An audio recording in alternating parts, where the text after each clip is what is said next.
I knew something was wrong the moment the subject line hit my inbox. Alignment meeting, 9 a.m. sharp. No one at Blue Peak Systems ever used the word alignment unless there was a PowerPoint coming that would cut something or someone. My coffee maker was still dripping, the scent of fresh Arabica just starting to warm the kitchen, when Slack chimed. A new message. Quick connect in the main Zoom room, invite incoming. At Blue Peak, quick connects were never quick, and they were never friendly. I clicked the link. 3 faces popped up, frozen into polite, unnatural smiles. Light from the windows behind them made them look like badly placed statues. On the left was Mark Ellison, voice always slick like he was selling something he didn't fully understand. Next to him, Sophie Hartman from HR, hands hidden under the desk, thumbs circling the band of her ring like she was trying to calm herself down. Noah Brooks, senior project manager, kept nodding at something off screen, clearly not this meeting. "Good morning, Elena," Mark began. His tone was latte foam smooth, ice cube cold. "This should only take a minute." I'd heard that line before, and it always meant someone was about to lose much more than a minute they were about to lose their job. Sophie lowered her eyes to read from a prepared script, voice flat, like testing a microphone. "As part of the new restructuring plan, your position has been deemed redundant." Before the sentence even settled in the air, my other monitor flickered. The admin console, the one I'd guarded and patched for 12 years, grayed out. Then, my company email logged out. The VPN collapsed. One by one, the systems I had held together for over a decade went dark, like someone pulling bricks from under the bridge I was still standing on. I didn't speak. I didn't frown. I didn't ask. Why? Because I'd seen this scene before. And I knew exactly what was waiting at 9:15 this morning, just 2 floors above their smug little smiles. The glass hallway, the red badge, and the rain outside. Mark was still talking when I closed the Zoom tab. I didn't wait for the corporate condolences or the recycled HR jargon about next chapters and new horizons. I'd heard enough. I slipped on my coat, picked up my bag, and walked toward the elevator. Every step echoed in the silence of Blue Peak's 12th floor, the kind of silence that only exists after someone has been erased. When the doors slid open, the glass hallway stretched ahead like a transparent gauntlet. On the left, offices where people pretended not to see me. On the right, the city skyline smudged by the soft, constant Seattle rain. At the end stood security. It was Michael today, tall, quiet, a man who knew better than to make small talk in moments like this. He didn't need instructions. He just held out the scanner. I tapped my badge. The reader blinked red. Deactivated. I handed it over without a word. "Keep it," I said. "Might be worth something when this place finally collapses." The corner of his mouth twitched, but he stayed silent. Protocol over pity. The lobby doors swung open, and the damp air rushed in that heavy, green smell Seattle gets when it's been raining for days. Out in the lot, my Subaru sat in its usual corner space, far from the building's entrance. I'd always parked there, letting the new hires take the close spots to feel important. I didn't start the engine right away. Instead, I sat with the keys in my lap, listening to the rain tap against the windshield. Up there, on the 12th floor, someone was about to find out what happens when you push Blueboard live without my undocumented fixes. They had exactly 12 minutes left before the first cracks showed. 12 years holding the system together, but no name on the wall. 12 years. That's how long I'd been the quiet scaffolding holding Blue Peak Systems together. Not once did my name make it onto the Wall of Excellence.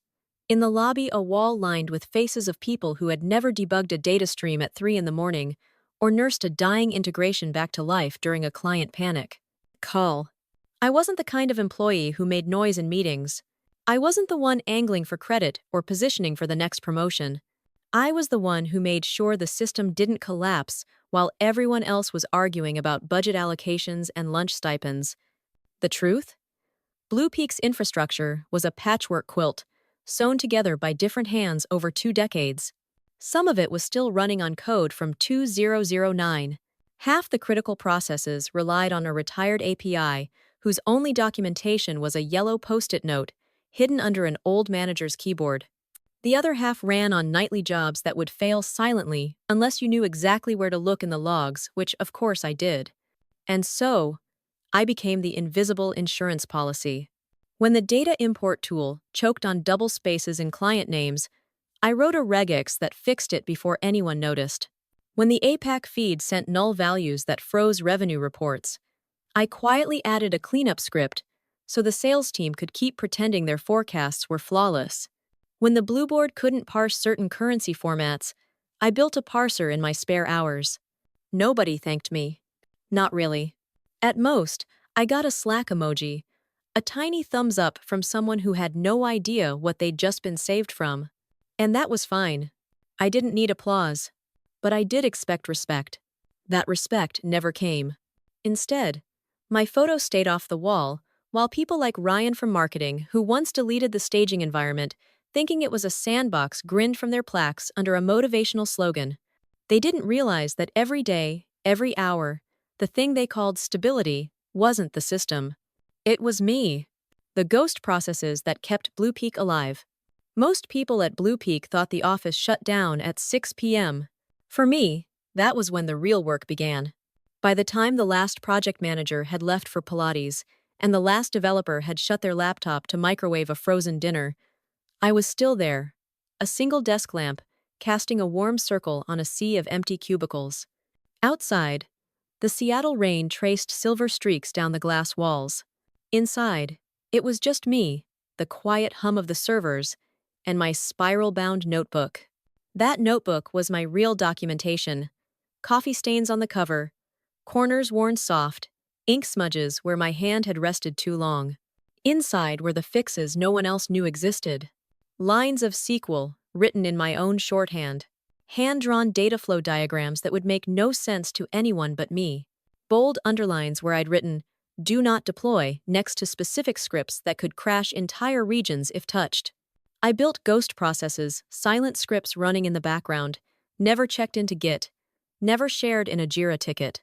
Not because I wanted to hoard power, but because if I documented them officially, some overconfident consultant would overwrite them within a week. When the APAC feed broke, because the vendor's parser couldn't handle localized date strings, I wrote a cleanup routine that intercepted the data before it even touched the reporting layer. When the nightly reconciliation between 3 different CRMs produced mismatched IDs, I patched it so quietly that the sales team thought the problem had just fixed itself. Oh. When our batch job scheduler flaked during daylight savings, I created a manual retry script that kept the whole system from falling apart twice a year. Every one of those fixes lived in my personal shadow layer, the invisible safety net underneath Blue Peak's shiny but brittle architecture. To the outside world, Blueboard looked sleek, polished, investor-ready. But under the hood, it was a leaky boat sailing on a calm sea only because I was bailing water faster than it could rise.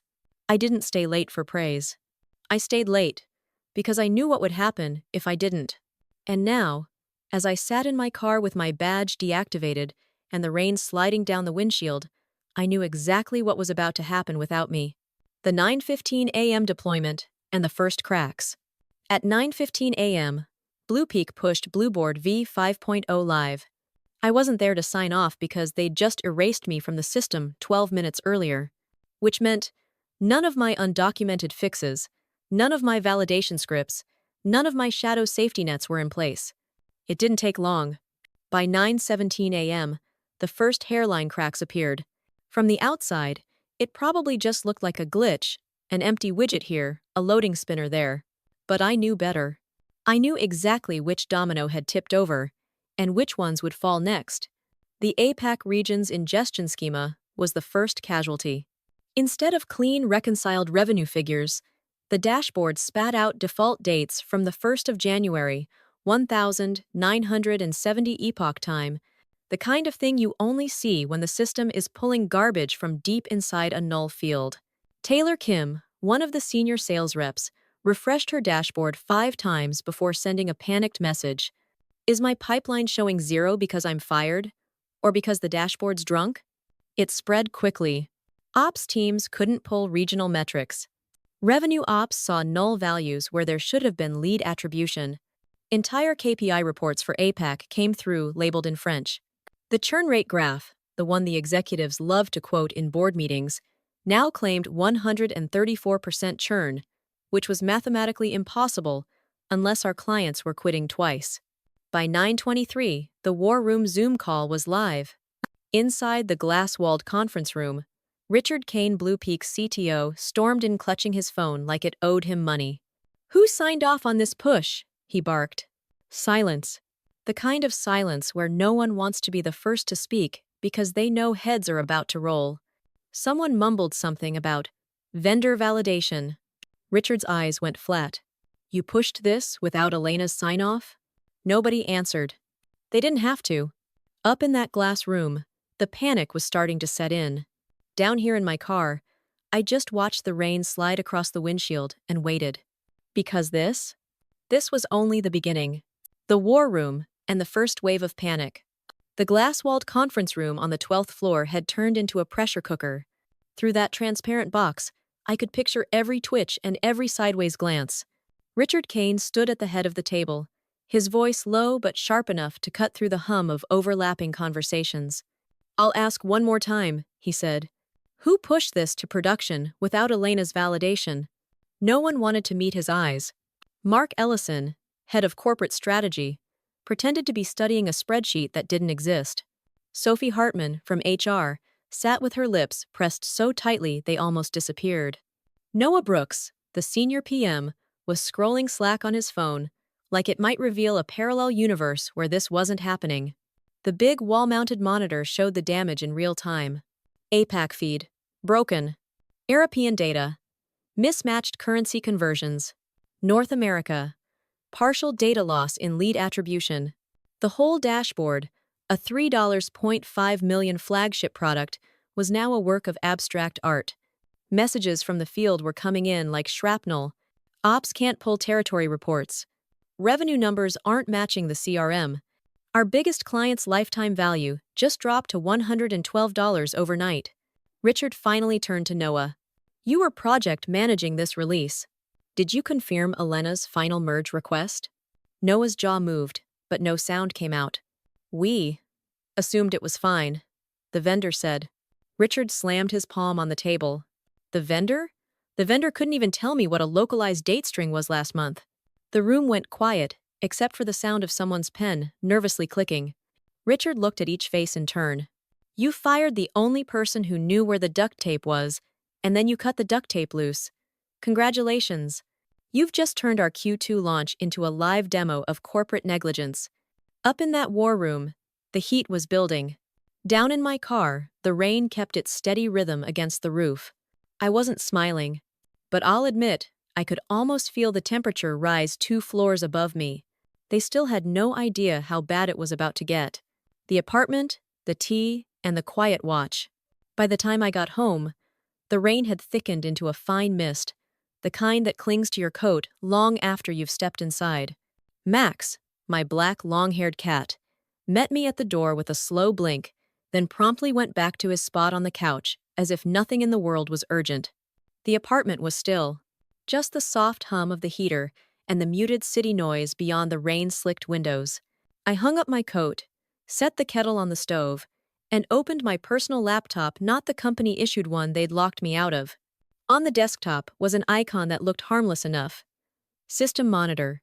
Inside it, a shadow token, a quiet backdoor I'd embedded 2 years ago during a server migration no one else bothered to understand. They hadn't revoked it. Of course they hadn't. They didn't even know it existed. The console window lit up with the live feed. Error logs scrolled past like angry poetry. APAC ingestion failures. Revenue reconciliation timeouts. Regional mapping mismatches. And in between, screenshots from internal Slack threads. Anyone know what script handled APAC cleanup before dashboard sync? Did Elena document that somewhere? Check her shared drive. Nope, nothing there. The kettle whistled. I poured the hot water over a chamomile bag and carried it to my desk, Max curling himself into a heavier loaf beside me. I opened my spiral notebook to the page marked in red. Do not deploy. Blueboard v. 5.0, underlined twice. Beneath it, localized date string cleanup, APAC region fails on null values. Clear as day. Ignored completely. I sipped my tea and watched as the logs continued to choke. They weren't just running without me.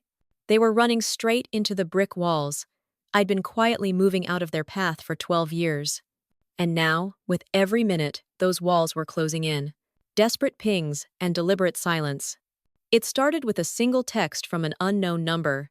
"Hey Elena, hope you're doing okay. Quick question. Do you remember what script handled APAC cleanup before the dashboard sync?" I didn't answer. I let the message sit there, glowing quietly on the screen like a mosquito you could swat at any time, but chose not to. Then came the calls. Blocked numbers. No voicemail at first, then voicemails that all sounded the same, a careful blend of fake, casual, and barely concealed panic. One from Noah.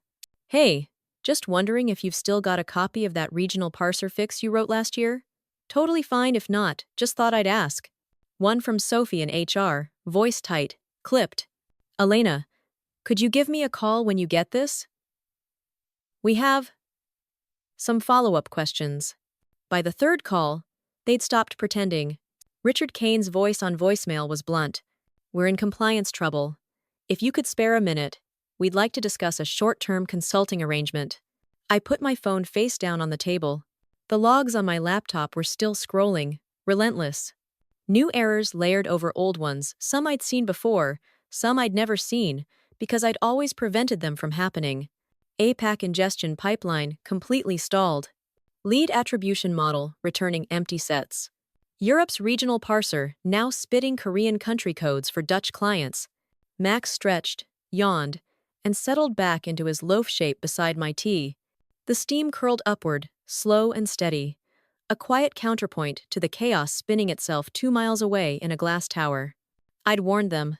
In quarterly reviews. In late-night Slack messages. In polite but firm bullet points on risk assessment slides. No one read. They thought removing me would make their system cleaner. Instead, they'd just removed the only filter keeping the rot out. And I wasn't going to fix it for free. The call from across the river. It was nearly 7 p.m. when my phone lit up again. But this time, the number wasn't blocked. Area code I recognized, but not one tied to Blue Peak. I let it ring twice before answering.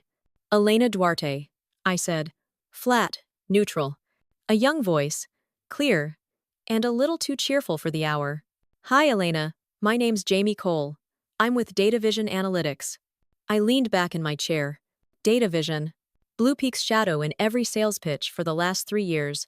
Aggressive, fast-moving, the kind of competitor our executives called reckless whenever they lost a bid to them.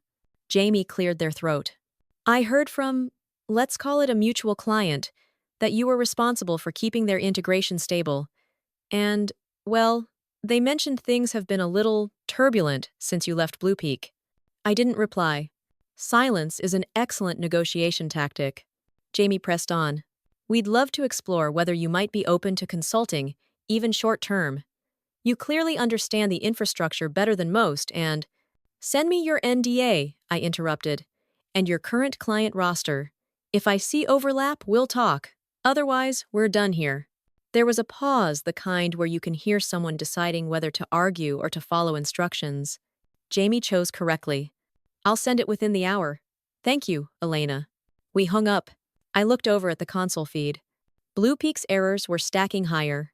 Rainier Logistics, our biggest, most demanding client now, had their name tagged on 6 critical failure reports. The kind of thing that triggers not just panic, but penalties. For the first time that day, I smiled. Not because of revenge, but because I knew the balance had shifted. They weren't the only ones who wanted my skills anymore. And soon, they wouldn't be the ones deciding my worth. The lawyer and the clause. They forgot. I forwarded Jamie's NDA request to Amira Hassan before I even finished my tea. Amira wasn't just a friend. She was the kind of lawyer who could make a VP cry before dessert. We'd met years ago, back when Blue Peak was still pretending to invest in diversity leadership programs. She'd sat on my panel interview then. Now she sat in my corner. 30 minutes later, my phone buzzed. Amira didn't waste time on small talk. "Elena," she said, and I could hear the grin in her voice. "You're going to love this." She walked me through it, reading directly from my original employment contract. Buried deep in Section 6, under something as boring sounding as asset inventory procedures, was a sentence I barely remembered signing off on years ago. Any production-facing infrastructure changes affecting external client deliverables require the written approval of the appointed infrastructure architect. This authority is perpetual unless formally reassigned in writing by the architect or their designated successor. Amira let that sink in.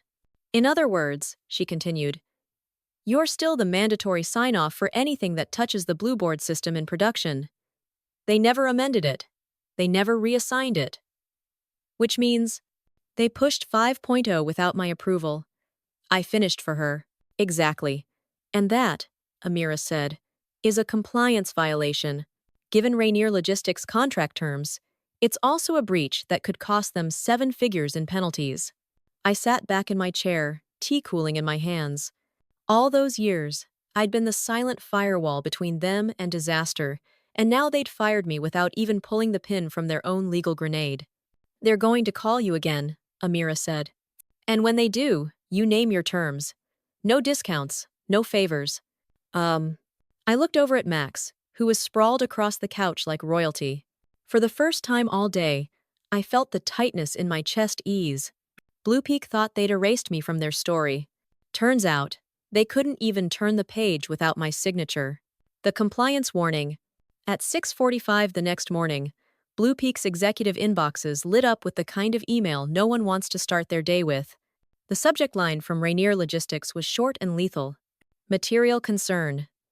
Immediate response required. Inside, the language was pure corporate knife work. They had identified significant discrepancies in the data powering their Blueboard dashboards, discrepancies that directly affected financial forecasting and credit risk assessments. Translation. Fix this now, or we walk. For context, Rainier wasn't just a big client. They were the client, the one whose contract value paid for half of Blue Peak's innovation initiatives and all of its executive bonuses. The email hit like a flare in a dark room. Within minutes, Richard Kane was in the office, shirt wrinkled, hair damp, socks mismatched. Mark Ellison showed up, carrying a paper cup of coffee that he wouldn't touch for the next 2 hours. Sophie from HR hovered outside the war room, looking like she wished she could sink into the carpet. The conference table was covered in printed error reports, diagrams of the data flow, and screenshots from the now broken dashboard. On the big screen, a pack feed dead, European conversion mismatches, North America missing, QDOS sales attribution, entirely. Rainier's compliance team had already traced the root of some failures to missing validation processes. They'd noted one detail in their audit trail that was the equivalent of blood on the knife. No recorded approval from the appointed infrastructure architect. Richard froze when he read that line, because he knew exactly who that architect was, and so did everyone else in the room. They had a problem that wasn't just technical, it was contractual, and it had my name stitched right into it. Somewhere in that glass tower, they were realizing the mess they'd made. And I hadn't even had to lift a finger. The post-mortem. The meeting invite went out under the subject line. Blueboard V 5.0, Stabilization and Recovery. Scheduled by Charlotte Vance, Rainier Logistics Compliance Officer. Required attendees, Richard Kane, Mark Ellison, Sophie Hartman, and me. I joined the video call exactly 1 minute late. Not because I was being petty, but because I wanted them to feel that minute. The gallery view lit up. Top row, Charlotte, stone, faced and efficient. Middle row, Richard, pale and already sweating under the glare of his desk lamp. Mark next to him, lips pressed into a thin line, like he was trying to hold in a sigh. Bottom row, me, camera steady, lighting soft, Haza locked. Charlotte opened the meeting. Thank you all for joining. Our new consultant will walk us through the stabilization process. She has identified several undocumented workflows critical to restoring system integrity. Richard's head snapped toward the camera. Consultant? He repeated, as if the word tasted wrong in his mouth. Charlotte didn't flinch. Elena Duarte, infrastructure architect. She'll be advising us on next steps. Mark blinked like he'd just swallowed a lemon whole. Sophie looked down, pretending to read something off screen. Richard tried to pull himself together. She's a former employee. She signed an NDA. I never signed your NDA. I cut in, voice even. You forgot to click submit. Silence. Not the awkward kind. The kind that feels like the air's been sucked out of the room.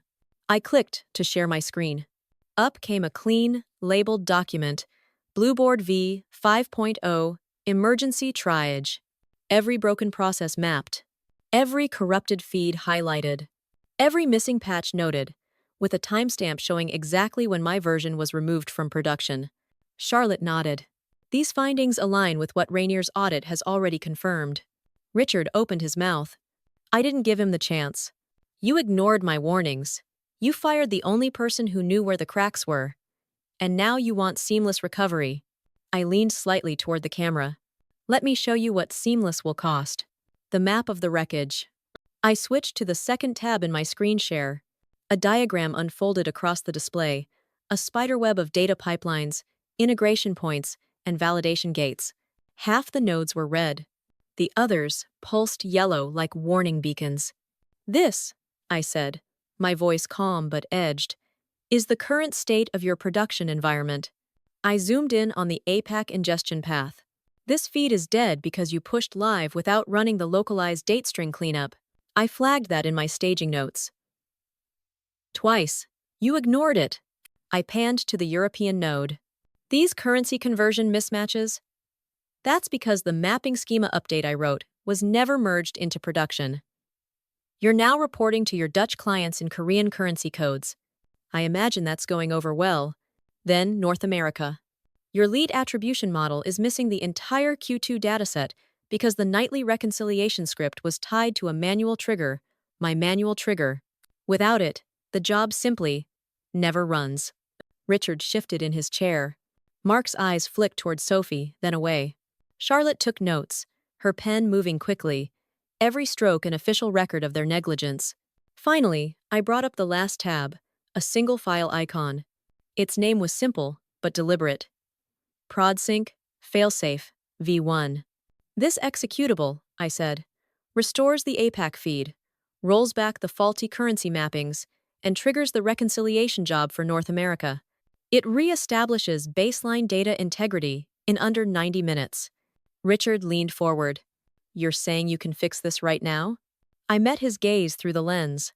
I'm saying it requires my execution key. You don't have it. And you won't unless we have an agreement. Mark shifted uncomfortably. That sounds a lot like... It sounds, Charlotte cut in, like the only viable path to stabilization. She turned to me. Elena, your terms? Naming the price. I didn't hesitate. A 6-month consulting retainer, I said. 6 figures. Paid on time, no net 45 delays. I choose the scope. I choose the hours. And I decide which vendor experts get access to the system. Richard's jaw tightened. That's absurd. Charlotte didn't look at him. Approved. Richard turned to her, voice rising. You can't just... Richard, she said evenly. Rainier Logistics is paying for results, not pride. Elena has the blueprint and the key. You do not. This is not a negotiation between you and her, it's a compliance directive. Mark tried to soften it. Maybe we can work out a middle ground. I cut in. No middle ground. You wanted a clean closure? This is what closure costs. Silence settled over the call, thick and heavy. The only sound was Charlotte's pen scratching against paper as she wrote down the terms official, binding, in ink. Richard looked like he'd bitten into a lemon, but he knew he'd lost. The clause in my contract, the breach in theirs, and the clock ticking on Rainier's patience had boxed him in completely. Fine, he muttered. But I didn't move a muscle until Charlotte looked back at me and said, You have full authority to proceed, Elena. Only then did I nod. Send the contract. Once it's signed and the first payment clears, I'll run the executable. Turning the key. The signed contract hit my inbox at 11:42 a.m. By 11:45, the first payment confirmation landed an amount that would have taken me 8 months of Blue Peak salary to earn. The irony wasn't lost on me. I closed every other window, leaving only the console. The ProdSync, failsafe, V1 script sat there, a single line of defense between chaos and control. It wasn't just code. It was 12 years of embedded knowledge, distilled into something deceptively small. Like a skeleton key, it only mattered in the hands of someone who knew every door it could open and every lock it could break. "Ready when you are," Charlotte said over the call, her tone clipped but steady. Richard was silent. Mark leaned back in his chair, arms crossed, pretending this wasn't killing him. Sophie kept her eyes down, as if staring at her own reflection in the black of her screen. I typed the first command slowly, deliberately. Not because I needed to, I could have done this in seconds, but because I wanted them to hear the quiet tap of each keystroke. A sound that had saved their careers more times than they would ever know. On the main dashboard monitor in their conference room, the APAC feed flickered from red to amber, then finally to green.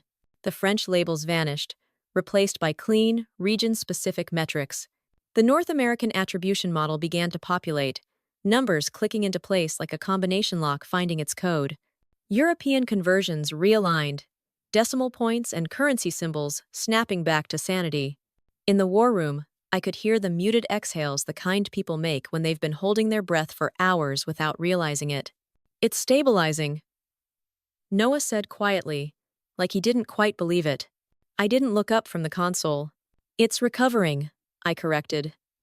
"Stabilizing is a process. Recovery is a moment." Charlotte's camera light shifted as she leaned forward. "Rainier will be informed immediately. Elena, on behalf of their team and mine, thank you." Richard finally spoke, voice low, almost grudging. "So, that's it?" I looked directly into the lens. "That's the emergency patch. It'll hold. For now." Because the truth was I hadn't given them everything. Not the deeper architectural fixes. Not the redesigns that would keep this from happening again. Those were still mine. And if they wanted them, they'd have to keep paying. Designing the rebuild. The moment the dashboard lights turned green, the mood inside Blue Peak's glass tower shifted. Relief rippled through the conference room, relief, and the kind of awkward gratitude you give to someone you've wronged but desperately need. I didn't celebrate with them. I wasn't here to save Blue Peak's pride. I was here to write the rules this time. I opened a clean project board on my private system, not theirs, and labeled it Blue Board, Reconstruction Protocol. Each column had a single heading in bold. Critical, required, optional, never again. Under critical, I listed the pieces no one at Blue Peak had ever truly understood. Redundant validation layers by region. Automated schema reconciliation for legacy feeds. Vendor input parsing filters that rejected garbage before it entered the system. Under required, I added the things they thought were nice-to-haves, but I knew were survival tools. Full shadow backups before every deployment. Multi-environment parity checks before promotion to production. Audit logs that couldn't be altered by internal staff without multi-party approval. The optional column was a graveyard of innovation projects. Blue Peak's executives had pushed for years. Flashy features that looked great in investor demos, but burned resources while masking structural weaknesses. I'd keep them there, untouched, like trophies of their misplaced priorities. And then there was never again. At the top of that list. Single point of failure. Human. I wasn't going to let any one person, not even me, become the lone keeper of a system's survival again. Not without an intentional plan for succession, training, and proper documentation. But that didn't mean giving Blue Peak all of it now. Knowledge was still leverage. For the next 2 hours, I worked in silence, building the framework for a rebuild that could outlast the next vendor, the next CTO, even the next recession. Every diagram was stored on my encrypted drive. Every process description was watermarked with my name and time-stamped. If they tried to replicate my work without me, it would be obvious. By the time I closed my laptop, Max had shifted from his loaf into a full sprawl, one paw dangling off the couch like he owned the place. I envied that level of peace. I'd get there eventually. But for now, I still had one final move to make. The quiet after. By the time I shut the laptop, the rain had tapered into nothing more than a faint drizzle against the windows. The city was muted, streetlights casting long reflections across the slick pavement 12 floors below. Max had claimed the couch entirely, stretched out on his back like a king who knew no one would dare disturb him. I sat in the armchair across from him, cupping a fresh mug of tea between my hands. The steam curled upward in lazy spirals, dissolving into the dim air. For the first time in 36 hours, my shoulders dropped. Not completely the kind of drop you get when you've won the battle, but know the war is still ongoing. I thought back to the glass conference room earlier that day, Richard's yaw tightening, Mark's eyes darting anywhere but mine, Charlotte's pen moving with calm authority. They all knew the truth now. I wasn't just a name on an old org chart. I was the architecture, the keystone, and the only reason they could keep their flagship product online tonight was because I decided to let it happen. I glanced toward the spiral-bound notebook on my desk, the one that still held fixes and workflows no one else had ever seen. They were safe there. For now. Max shifted in his sleep, letting out a soft, satisfied sigh. I envied him the ability to sleep through the noise, to live without the constant pull of knowing how much can break if you step away. But tonight, I let myself match his stillness for just a moment. I breathed in. I breathed out. And I let the city keep its silence. Tomorrow, there would be more meetings, more negotiations, more strategic choices to make. But tonight, I'd already won. The next morning, the city woke up under a sky the color of wet steel. Seattle's kind of weather quiet, watchful, holding its breath. I logged into my private drive, not Blue Peak's, and reviewed the documentation I decided to keep. Not as a weapon. As proof. They'd called me a closure cost when they cut me loose. The irony was almost poetic. The only way they'd close their crisis was by opening the door back to me. I thought about the clause buried in my contract, the one they'd forgotten to remove. It wasn't just a legal oversight. It was a reminder of every time they'd dismissed my warnings, undercut my role, or treated my expertise like something interchangeable. And of the day, they learned exactly how wrong they were. People talk about sabotage like it's the worst thing that can happen to a company. It's not. The real nightmare is losing the one person who quietly kept everything running, the person whose name no one remembers until the whole machine stops. I poured another cup of tea and looked out over the rain-damp streets. Max sat on the windowsill, watching the pigeons scatter across the intersection. I envied his focus entirely in the moment, unbothered by the past or the future. As for me, I'd already made my decision. I'd give Blue Peak enough to keep them alive, on my terms, for as long as the checks cleared. But my best work? That would go to the people and projects that knew its worth before they needed saving. I turned back to my desk, opened a fresh file, and titled it, Blueprint for Systems That Outlive the People Who Built Them. It wasn't for Blue Peak. It was for me, for what came next. If you've ever been underestimated, if you've ever had your value recognized only after you were gone, then you already know the truth of this story. And if you don't, let it be a warning. Respect the quiet ones. Because when we leave, we take the floor out from under you.